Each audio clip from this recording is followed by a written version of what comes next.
welcome to Conch Productions Artist Chat, August 2025. My name is Magali Colimon-Christopher, and we are having the most amazing series of conversations. We are talking to the artists who are going to be presenting their films as part of our September 18 CSIFF community screenings. And today, the key feature artist of the day is Cedric Hill. Cedric is a filmmaker whose people hail from Dominica, that beautiful island in the Caribbean. And Cedric Hill won Conch IFF 2021's Best Filmmaker and Best Screenwriter award. That was our first festival ever, and it was online in the middle of the pandemic, and his film Noisy blew everyone away. So I'm thrilled to say that you're going to be able to see Noisy on September 18th. And let's get to know a bit more about Cedric. Welcome, Cedric. Thank you. I'm glad to be here. Yeah? Are you really glad? Here. We're about to go deep. We're about to go deep. We're about to go deep. It's the summertime, and I'm on camera, and I don't even have makeup to do touch-ups. So yeah, I am really excited about being here. Beautiful. So let's find out a bit more about what inspired you to write, direct, produce Noisy. What was that specific personal moment that made you go, I got to write this? Well, let's take it a little bit further back. When I studied acting and production when I was in college, and the three things I never wanted to do was write, direct, or produce. And as the fates would have it, that's all I've been doing for the last 25 years. But what really inspired it was I was taking the bus home from Port Authority, and I remember the bus was crowded. There was only one seat, and a couple, they got on the bus, and the husband let the wife sit down, and she held on to him like she was about to spin off the planet. And he leaned back and signed to her. And when he finished the sign, it was her hands. Her hands released and became relaxed, and she kind of just put her head on his stomach and was content for the rest of the ride. And I said, I gotta figure out, because it's so visual, it was so immediate. There was no confusion, there was no explanation. One simple sign made the entire world right for her. So I followed them, admittedly, several stops past my own, because I just wanted to watch that connection. And then I love it. And then I wrote it. I actually wrote it while I was working on something else, and my partner at the time, I got stuck. She said, "Go write something else." I was like, "Oh yeah, I can do that." And I wrote something else, and it was Noisy. It was, how do you communicate when words aren't enough? And breaking into Broadway songs isn't really conducive to the location you're at. And I realized that sign language is so beautiful and so visual and so specific. And it involves so many different aspects of the body to talk, to communicate, that I said, let me sit down and write this and see where the story takes me. And the story is so beautiful. And I really appreciated the gentleness of the storytelling. What exactly did you shoot it though? What year did you write it, and when did you shoot it?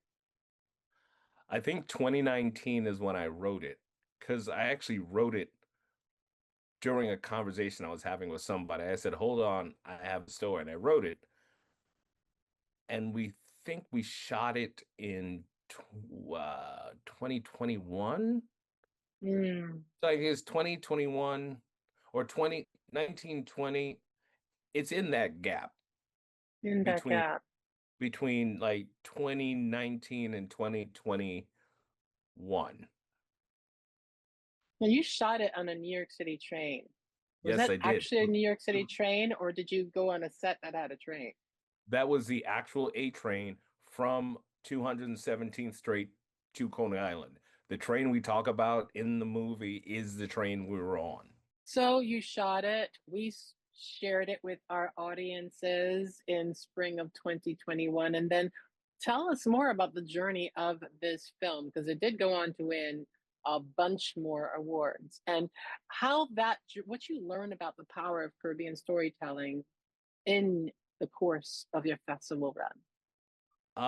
I learned that the reason why I went into filmmaking and theater was when I was younger, whenever we went downtown, my parents could go off and do stuff, and I'd sit with the older gentlemen. You know, they'd sit around a table, they'd have the good shirt on and the pants with the razor pleats and the good shoes, and they would sit around and tell each other stories with their little drink, and they'd wave at the ladies and they just told stories, and everybody's job was to impress each other. And Mm, that aspect of storytelling is what really drew me in. So Caribbean style of storytelling, we have a way with words. I assume it's because when we get up in the morning, we look at literally get up and look at heaven every morning. If you mm. walk by the sea, and you can hear the ocean. You can see the sun rising above the horizon. You can see the streaks of light through the palm trees, the warm vapors of heat just coming off the island. You have no choice but to tell stories that are lush because that's what we know. If you eat our food is lush. If you listen to our languages are lush. So I tell lush stories. So yeah. So what I learned through the festival run is um, there are a lot of places that really appreciate our brand of storytelling.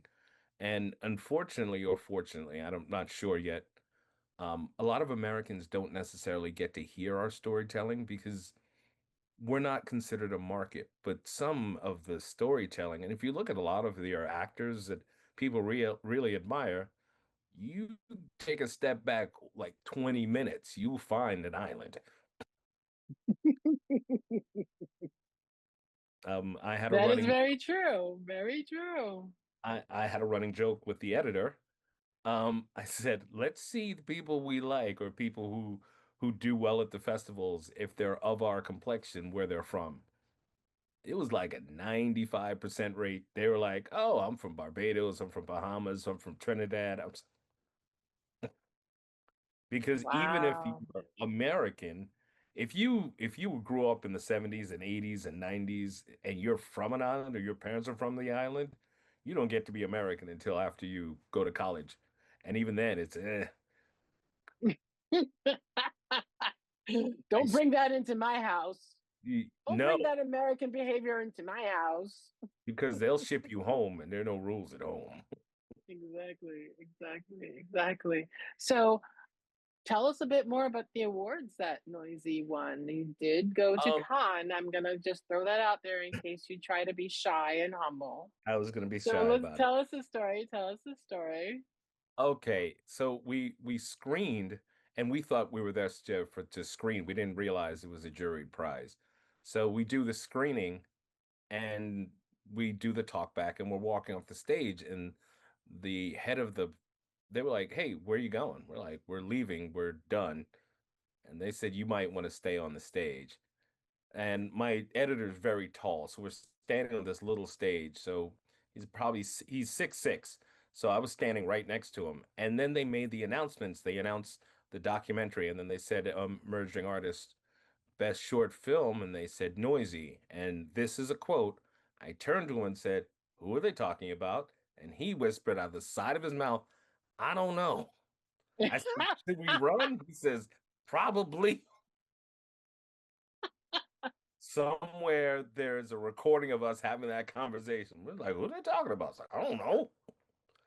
And then they presented us to the ward, and we look in pictures. We are looking like, "What is this? What happened?" And we Yeah. won. And then there's a picture that's actually on my phone, and it's the two of us walking off the beach, and we couldn't stop laughing. We're like, I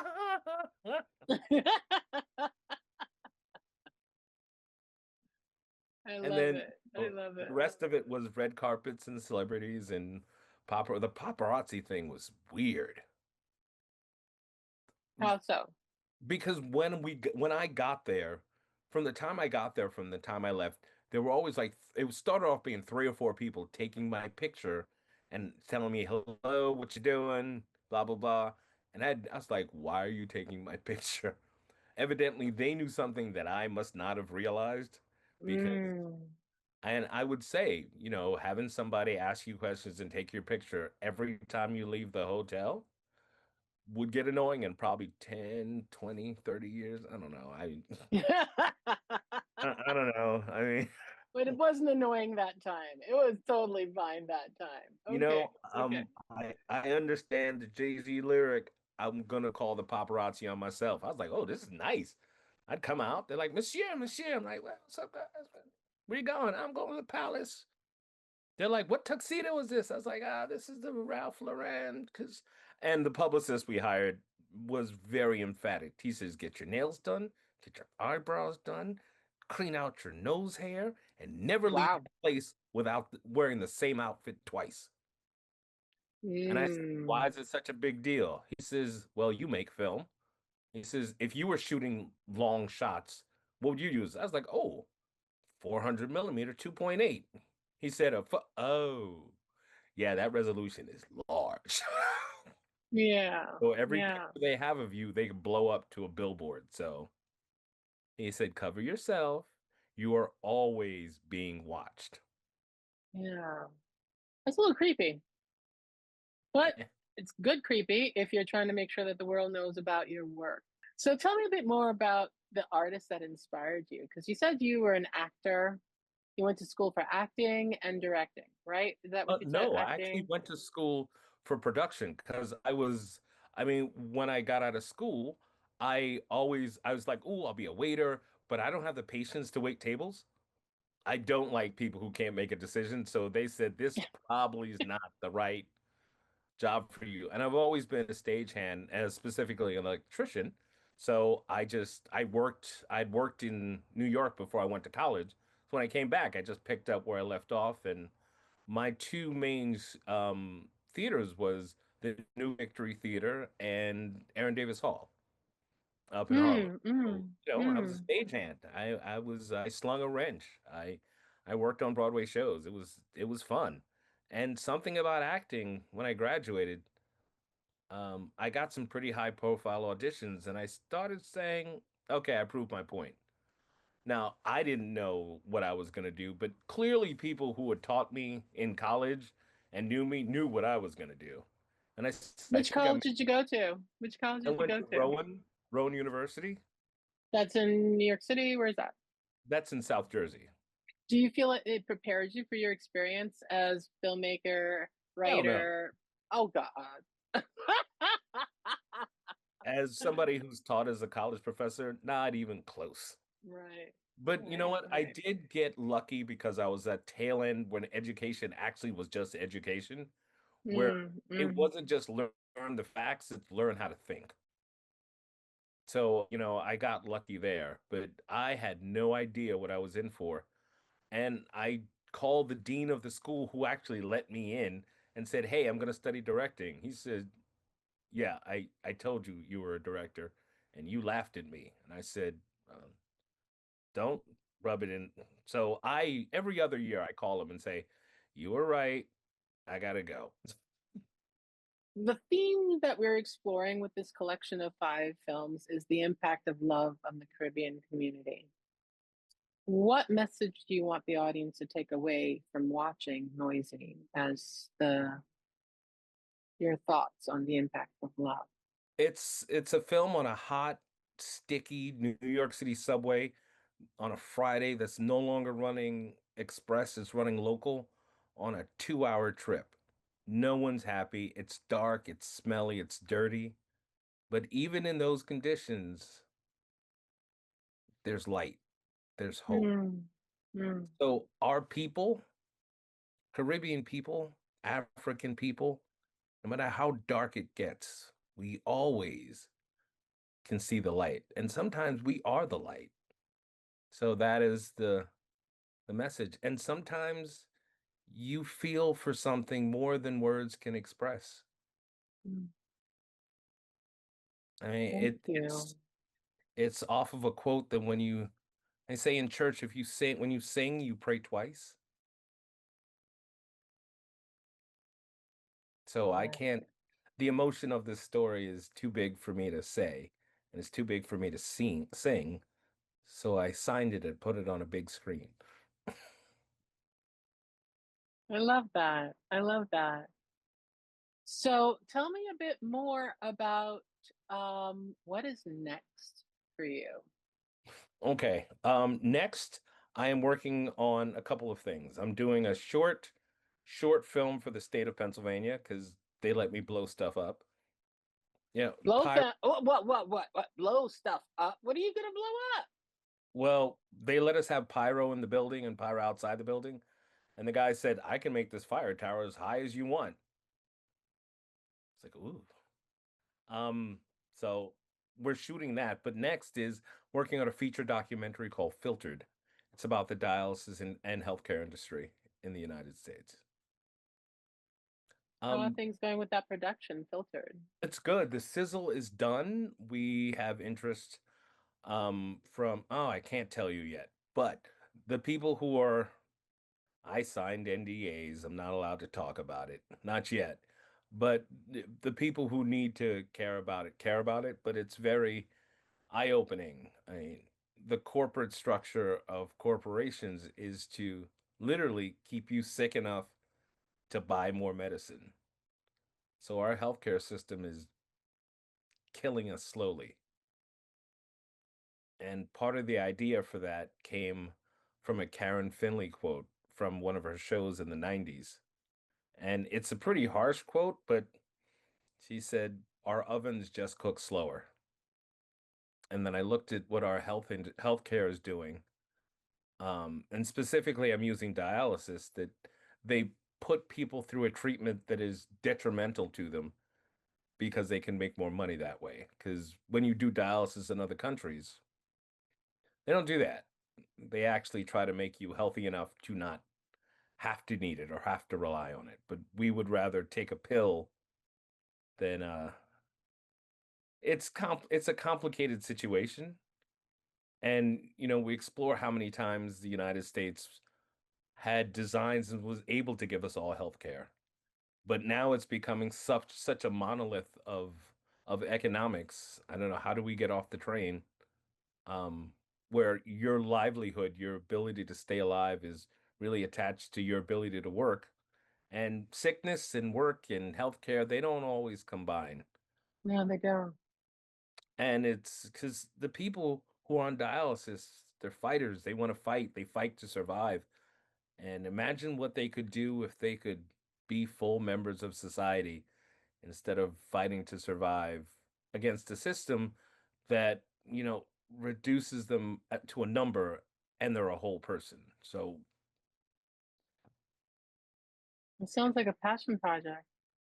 it's a little passionate, but more importantly, I'm here to tell stories. So if I can't tell stories, they're going to help all of us. And Beautiful. that one helps all of us because if I can't see that this hurts you as much as it hurts me, there'll be nobody left to help each other. So you stand up and fight for the fight that isn't necessarily yours sometimes. Wow, that is the power of cinema, isn't it? Yep. To inspire people to stand up and fight. Yes. So, speaking of the power of cinema, was there ever a audience feedback note that you received that made you go, "Wow, I did not know my film would have that kind of an impact"? Yes. I got You a want to share? Yeah, I'll share it with you. It was from a couple who actually emailed me separately without the other one knowing. And it was simple. He said, I saw Noisy and I realized how much I loved my wife. Mm. And she wrote the same thing about her husband. And I was like, we win. That's that was it. Point taken. This is about love, people. But it was the depth of connection you have with somebody sometimes is overlooked, especially over time, over Mm, circumstance, over distance. You forget how deep the connection is, how strong the love is between people, because life keeps lifing. yeah, yeah. And sometimes you need a reminder that, hey, There's a reason why you're sitting next to this person. There's a reason why this person annoys you first thing in the morning, because nobody else is the right person to do it. So, yay, I it's love about that. love. It's about love.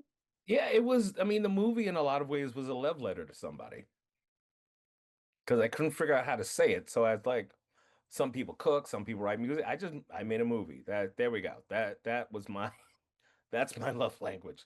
That's your love language. Scale production together and shoot something on a New York City subway train while it's moving. So I know that you're a teacher, you've taught, you've Mhm. mentored many film and theater students. If a Caribbean heritage film or theater student were to come up to you and say, Mr. Hill, how do you keep on going? How do you keep on doing this? What are your words of wisdom for me? Well, it's a series of questions. It's like, have you ever lived on the island that you grew up, that you're from? Have you ever lived there? Have you ever visited there? I said, when do you go into the sea and bathe? Well, every day. That's how you keep going. Mm, you just keep on doing it. You keep on because it's part of you. You don't have a choice. Like, don't go in this for money or fame. Like, do it because you don't have a choice. When I see Dominica, even now that I haven't been there for a while, when I see the ocean, all I want to do is get in. Like, Mm, it's almost like the Caribbean Sea calls me. It's like, when are you coming home? When are you coming home? I'll be waiting. Come home. So I don't have a choice. We do it because that's who we are. I mean, I love how did we that. get information? How did we record our histories? We told stories. And, out of all the people on the Mhm. planet, we've pretty much been doing it the longest. Thank you for sharing your story with us today, Cedric. And I'm looking forward to sharing Noisy with our audience on September 18th. And I'm looking forward to seeing you there on September 18th. Be sure to go to conchellproductions.com or conchellIFF.com to learn more and to RSVP for your seat. And Cedric will inspire you to love with his film Noisy.